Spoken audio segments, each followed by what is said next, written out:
High বন্ধুরা, আমি অঞ্জনা বলছি। বন্ধুরা, আজকের এই গল্পটি সম্পূর্ণ শুনলে তোমাদের ওটা অস্থির থাকবে না, কথা দিচ্ছি। শেষে গিয়ে তোমাদের ওটা অনেক হালকা লাগবে। তো চলুন আসল গল্পে চলে যাই। আরিয়ান ঘরে ঢুকে দরজাটা বন্ধ করে দিল। এরপর বলল, ভাবি আমার খুব ভয় করছে। এবং হঠাৎ আমার দিকে এগিয়ে এসে আমাকে জড়িয়ে ধরল। ওকে দেখে স্পষ্ট বোঝা যাচ্ছিল যে ও খুবই ভয়ে ছিল। আমি আরিয়ানকে শান্ত করার জন্য বললাম, ভয় পেও না, আমি তো আছি তোমার পাশে। ধীরে ধীরে তার হাতের বাঁধন শক্ত হতে লাগল। প্রথমে আমি ভেবেছিলাম হয়তো সে আমাকে মায়ের মতো বা বর বোনের মতো করে আঁকড়তে ধরেছে, কিন্তু কিছুক্ষণ পরেই আমি টের পেলাম তার হাত ধীরে ধীরে আমার কোমরের দিকে সরে যাচ্ছে। সঙ্গে সঙ্গে আমার মনে অস্বস্তি আর সন্দেহের সৃষ্টি হল। আমি সঙ্গে সঙ্গে তাকে পিছিয়ে দিলাম। ঠিক তখনই আলো চলে এলো আর বৃষ্টিও থেমে গিয়েছিল। কিন্তু আরিয়ান এর মুখের অভিব্যক্তি হঠাৎই পরিবর্তিত হতে শুরু করল। তাকে আর ভীত দেখাচ্ছিল না। আমি বললাম, এখন আর চিন্তার কিছু নেই, বৃষ্টি থেমেছে, ঝড়ও কেটে গেছে, এখন তুমি ফিরে যেতে পারো। কিন্তু সে এক রহস্যময় হাসি দিয়ে উত্তর দিল, বাইরের ঝড় থেমেছে ঠিকই, কিন্তু আমার মনের ঝড় এখনও চলছে, সেটা থামলেই চলে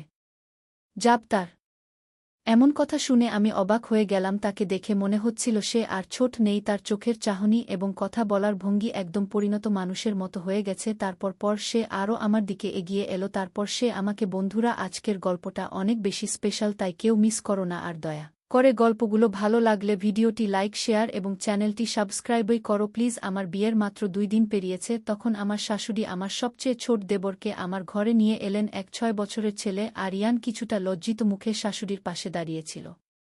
আমার শাশুড়ি হাসি মুখে বললেন, তোমার কুণালের সঙ্গে এনগেজমেন্ট হওয়ার পর থেকেই তোমার দেবর বলছিল তার ভাবির সঙ্গে বন্ধুত্ব করিয়ে দিতে, তবে এই তাড়াহুড়োর এনগেজমেন্ট আর মাত্র 2 মাসের মধ্যে আমার জীবন ওলটপালট করে দিয়েছে আমার দেবর। আমি কখনো ভাবিনি দেবর আমার সাথে এমন কিছু করবে। আমার শাশুড়ি এক নিঃশ্বাসে পুরো ঘটনা আমাকে বলে ফেললেন। দেবরের বিষয়ে আরিয়ান খুবই লাজুক প্রকৃতির ছেলে বলে মনে হলো। সে আমার শাশুড়ির পিছনে লুকিয়ে তার অরুণায় আঙ্গুল পেঁচিয়ে রাখছিল এবং চুপি চুপি আমার দিকে তাকাচ্ছিল। আমি হেসে তার দিকে হাত বাড়িয়ে দিলাম। কিছুটা সংকোচ নিয়ে সে আমার সঙ্গে হাত মেলালো। আমি মৃদু হাসিতে বললাম, তুমি ছেলে হয়ে এত লাজুক কেন? আমি তো তোমার ভাবি, একদম বর বোনের মতো, যখন খুশি আমার সাথে কথা বলতে পারো। আমার কথা শুনে সে মুখে কিছু বলল না। সে কিছু না বলে শুধু হেসে মাথা নামল। আমি পরিবারের সবচেয়ে বড় বউ ছিলাম। আমার স্বামী কুণালের পরে 2 বোন ছিল এবং তাদের চেয়েও ছোট ছিল আমার দেবর আরিয়ান। কুণাল খুবই যত্নশীল এবং ভালোবাসাপূর্ণ স্বামী ছিলেন। শ্বশুরবাড়ির সদস্যরাও খুবই ভালোবাসত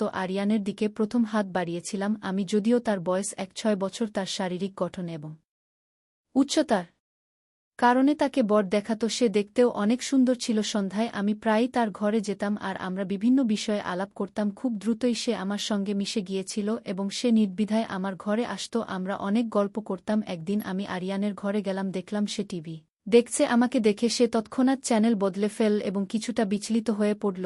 আমি তার পাশে গিয়ে বসলাম আর তার মুখের বিবর্ণ ভাব দেখে মনে হলো যেন কিছু সন্দেহজনক রয়েছে। ভাবতে থাকলাম এমন কি দেখছিল যে আমাকে দেখেই চ্যানেল বদলে ফেল। আমি মৃদু হেসে তাকে জিজ্ঞেস করলাম, তুমি টিভিতে কি দেখছিলে? আমার প্রশ্ন শুনে সে হকচকিয়ে গেল, মাথা নেড়ে বলল, না ভাবি, কিছুই না, এখন তো কার্টুন চলছে টিভিতে। আমি বললাম, যা দেখছিলে সেটা আবার চালাও। সে চোখ নামিয়ে সেই চ্যানেলটা চালালো আর আমি সেটি দেখে চমকে গেলাম। চোখ বন্ধ করে কাঁপতে থাকলাম। আমি এক মুহূর্তের জন্য স্তব্ধ হয়ে গিয়েছিলাম। আমার হৃদয় যেন থেমে গিয়েছিল। আমি আরিয়ান এর দিকে তাকালাম এবং বললাম, তুমি এটা কি টিভিতে দেখছো? বলো, রাতে কিভাবে ঘুমাও? আমার রাগ দেখে সে ভয়ে কেঁপে উঠল এবং মাথা নেড়ে বলল, ভাবি করে ভাইকে কিছু বলবেন না।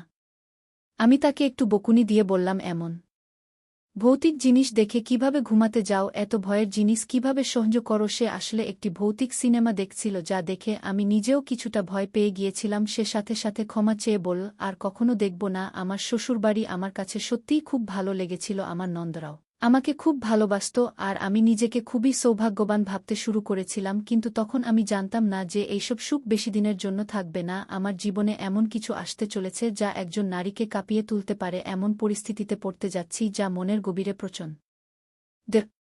কষ্টের সৃষ্টি করবে। আমার বাপের বাড়িতে আমি ছিলাম সবার ছোট, তাই আমাকে খুব একটা কেউ গুরুত্ব দিত না। আমার বড় ভাই বোনেরা নিজেদের মধ্যে গল্প করত আর যখন আমি তাদের কাছে যেতাম তারা বলতো, তুমি তো ছোট, আমাদের বড়দের মাঝে তোমার কি কাজ? এতে আমি নিজেকে অনেকটাই একাকী অনুভব করত। আরিয়ানকে দেখে আমার সুইসবের কথা মনে পড়ে যেত। যখন আমি আমার ভাই বোনদের সঙ্গে থেকে তাদের মনোযোগ পেতাম না, আমি বুঝতে পারতাম আরিয়ানও হয়তো ঠিক আমার মতোই অনুভব করছে। আমার 2 ননদের মধ্যে খুব ভালো বন্ধুত্ব ছিল, তারা সবসময় একসাথে থাকত, তাই আমি বেশি সময় আরিয়ানের দিকে মনোযোগ দিতাম তার পছন্দের খাবার তৈরি করতাম, ছোটখাটো কাজগুলো করে দিতাম, এমনকি তার সঙ্গে খেলাধুলাও করতাম, কারণ আমি চেয়েছিলাম যে একাকিত্ব আমি অনুভব করেছি তা যেন আরিয়ান না পায়। একদিন সে আমার ঘরে এলো যখন আমার স্বামী কুনালের আসার সময় ছিল, তাই আমি সুন্দর পোশাক পরে আয়নার সামনে সাজগোজ করছিলাম। আরিয়ান তখন আমার ঘরে এসে মনোযোগ দিয়ে আমার সাজগোজ দেখতে লাগল। সে মেকআপ থেকে একটি লাল রঙের লিপস্টিক তুলে নিয়ে আমাকে বলল, ভাবি এইটা লাগান, এই রঙটা আমার খুব ভালো লাগে। আমি তার হাত থেকে লিপস্টিকটা নিয়ে নিলাম, তার ছোট্ট মনটাকে কষ্ট দিতে চাই। এরপর রাহুল আমার দিকে তাকিয়ে একটু মুচকি হাসল এবং ধীরে ধীরে আমার কাছে এসে আমার মুখ দু হাতের মধ্যে ধরে বলল, আপনাকে আজ খুব সুন্দর লাগছে। তারপর হঠাৎ করেই সে আমাকে আলিঙ্গন করল। প্রথমে তার এমন আচরণে আমি হতবাক হয়ে গেলাম, মনে হচ্ছিল যেন আমার হৃদস্পন্দন থেমে গেছে। আমি সঙ্গে সঙ্গে নিজেকে ছাড়িয়ে নিয়ে তাকে দূরে সরিয়ে দিলাম। সে কিছুটা পিছিয়ে গিয়ে আমার দিকে তাকালো, আর আমি রাগে তাকালাম তার দিকে। আমার এই রাগ দেখে সে আমার ইচ্ছে হচ্ছিল রান্নাঘর থেকে ছুরি নিয়ে এসে আরিয়ানকে শেষ করে দিই। সে আমাদের সম্পর্কের পবিত্রতাকে নষ্ট করে দিয়েছিল। হঠাৎ বাইরে কলিং বেলের শব্দ হল। শরীরের সমস্ত যন্ত্রণা সত্ত্বেও আমি দৌড়ে গিয়ে দরজা খুললাম। কুনাল, আমার শাশুড়ি আর ননদ বাইরে দাঁড়িয়েছিলেন। আমি আমার স্বামী কুনালের গলা জড়িয়ে ধরে অঝরে কাঁদতে লাগলাম। পেটের ব্যথা এত তীব্র হয়ে উঠল যে আমি ছটফট করতে লাগলাম। কুনাল খুবই উদ্বিগ্ন হয়ে পড়লেন। আমার চোখের সামনে সবকিছু অন্ধকার হয়ে এলো। আমি জ্ঞান হারালাম। যখন আমার জ্ঞান ফিরল, দেখলাম কুনাল আমার পাশে বসে আছেন আর শাশুড়ি আমার মাথার পাশে বসে আছেন। তিনি বললেন, তোমাকে তো বলেছিলাম বিশ্রাম নিতে, তাহলে কেন এত কাজ করলে? আমরা তো খাবার তৈরি করে রেখে গিয়েছিলাম। এখন দেখলে তো কাজের কি ফল হলো। খুব অল্পের জন্য তোমার সন্তানকে হারাতে বসেছিলে, এখন আমি তোমাকে আর বিছানা ছাড়তে দেব না। মনে হলো এটা হয়তো আরিয়ান এর মিথ্যে ছিল যে আমি নাকি বাড়ির কাজ করছিলাম। আমি কাঁদতে লাগলাম, বলতে চাইলাম, আপনারা জানেন না আমার সাথে আসলে কি ঘটেছে। এর মধ্যে হঠাৎ আমার ঘরের দরজা খুলে গেল। আমার ননদ আর আরিয়ান ঘরে ঢুকল। আরিয়ান সম্ভবত আমার কথা শুনে ফেলেছিল। সে ঠান্ডা গলায় বলল, আমি ভেবেছিলাম মায়ের মতো ভাবি খুব সাহসী হবে, কিন্তু ও তো আমাকে ছাড়িয়ে গেছে। এমনকি বৃষ্টির ভয়ে রাতভর আমাকে ওকে সামলাতে হয়েছে। তার কথা শুনে আমি যেন আরও একবার ভেতরে ভেঙে পড়লাম। সকলেই আরিয়ান এর কথাগুলোকে স্বাভাবিকভাবে গ্রহণ করছিল। আমি মনে মনে ভাবলাম বাড়ি ফিরে কুনালকে সবকিছু খুলে বলব। কিন্তু যখন বাড়ি ফিরে তাকে সব বললাম, কুনালের প্রতিক্রিয়া ছিল অপ্রত্যাশিত। তিনি আমার গালে একটা জোরালো চট মেরে বললেন, তুমি কি ভেবেছ আমার ছোট নিষ্পাপ ভাইয়ের সম্পর্কে এমন কিছু বলতে তোমার লজ্জা করে না? সে তো এখনও বাচ্চা, এমন কোনো ধারণাই তার নেই। তুমি তার উপর এই ধরনের অভিযোগ করতে কিভাবে পারলে? আমি সব বুঝি, তুমি এসব কেন করছো? আমি এই পরিবারের বড় ছেলে, তুমি ভাবছো আমি তোমার কথা বিশ্বাস করব আর তোমাকে সত্যি বলে স্বীকৃতি দেব? ভুলে যাও। যদি তুমি সন্তান সম্ভব বা না হতে, আমি তোমাকে ডিভোর্স দিয়ে দিতাম। তুমি আমার ছোট ভাইকে দোষারোপ করার কে? আমি হতবাক হয়ে কুনালের দিকে তাকিয়েছিলাম। একই সেই কুনাল যে একসময় আমাকে ভালোবাসত, একই সেই মানুষ যার জন্য আমি এত কিছু সহযোগ্য করেছি। আরিয়ানের খারাপ আচরণ হাসিমুখে সহযোগ করেছি। আমার মনে হলো আমার মর্যাদা এই মুহূর্তে সম্পূর্ণ ভেঙে পড়েছে। আমার এতদিনের সেবা যেন মূল্যহীন হয়ে গেছে। কুনালের বিশ্বাস তার ভাইয়ের প্রতি ছিল, আমার প্রতি নয়। আমি তৎক্ষণাৎ আমার জিনিসপত্র গুছিয়ে বেরিয়ে যাওয়ার সিদ্ধান্ত নিলাম। কুনাল একবারও আমাকে থামানোর চেষ্টা করল না। আমার শাশুড়ি পুরো ব্যাপারটা জানতেন না। আমাকে হাতে বেরোতে দেখে তিনি বললেন, তুমি কোথায় যাচ্ছ?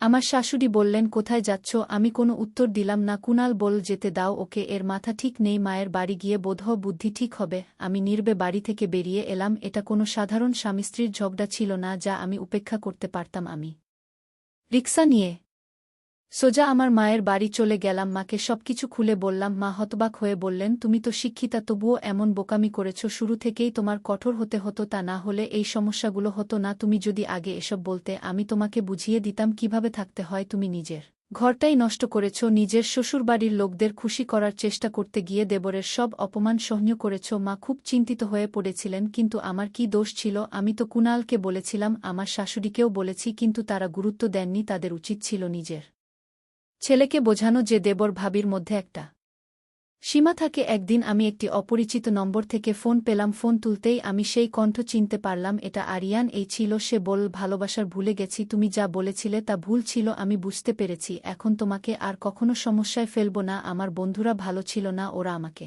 ভুল পথে পরিচালিত করত। যেদিন তুমি আমাকে চ্যানেল বদলাতে দেখেছিলে, আমি কোনো ভয়ের সিনেমা নয়, বরং একটা রোমান্টিক সিনেমা দেখছিলাম। এরকম জিনিস দেখে আমি পথভ্রষ্ট হয়ে পড়েছিলাম। আমাকে মাফ করে দাও এবং বাড়ি ফিরে এসো। আমি বললাম, তুমি যা করেছ সেটা শুধু ভুল নয়, পাপ। আমি তোমাকে কখনোই ক্ষমা করতে পারবো না। এর দায় শুধু তোমার নয়, তোমার পরিবারেরও। ওরা তোমার এইসব আচরণ চোখ বন্ধ করে সহযোগী করেছে, সবসময় তোমাকে শুধুই ছোট বাচ্চা হিসেবে দেখেছে। আমি তোমার ভাইকে ডিভোর্স দেব, তোমাদের কারোর মুখ আর দেখতে চাই না। এটা বলে আমি ফোন কেটে দিলাম। এরপর আমি আমার স্বামী কুণালের সঙ্গে বিচ্ছেদ করার সিদ্ধান্ত নিলাম। সম্পর্কের এই পরিণতি হল যখন স্বামী তার স্ত্রীর উপর বিশ্বাস রাখতে পারে না, তখন এমন সম্পর্ক থেকে মুক্ত হওয়াই ভালো। একজন নারী তার স্বামীর উপর বিশ্বাস রেখে শ্বশুরবাড়িতে থাকে, যদি সেই স্বামী তার প্রতি অবিশ্বাসী হয়ে যায়, তাহলে তাকে ছেড়ে যাওয়াই উত্তম। বন্ধুরা, যদি এই গল্পটি ভালো লেগে থাকে তাহলে দয়া করে ভিডিওটি লাইক করুন এবং আমাদের চ্যানেলটি সাবস্ক্রাইব করুন। পাশে থাকা বেল আইকনটি প্রেস করুন যাতে করে আমরা যখনই নতুন ভিডিও আপলোড করি তার নোটিফিকেশন সবার আগে আপনার কাছে পৌঁছে